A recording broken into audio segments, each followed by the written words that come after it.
kokią turi žmoną ten Europos kažkokį gražuolį. Kit sako, o tavo jis nesumatė, sako, kaip man atrodo. Nu viskas priklauso nuo apšvietimo, sakė.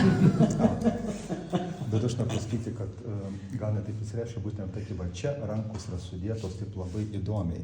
Bet kartais žmonės, pavyzdžiui, rankos, pavyzdžiui, kokį grėblius laiko, jie pasižiūri nuoką, kaip sakant, tai pamatai, nu jūs kažkaip reikia kitaip rankas sudėti. Daug žmogų atsipalaiduoti.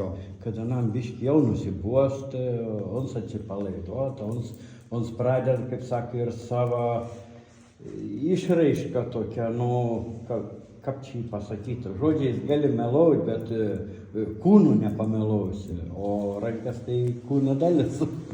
Nu, arba akį žiūrėk kažkur, tada jau žiūri, kažkaip meluodami net taip jau teisinga rankas irgi viens kažkaip gręžiuokit, nagus grandinėkit, dar kur nors, nu, vat, tai va, taip ir rankas labai reikšmingas dalykas yra.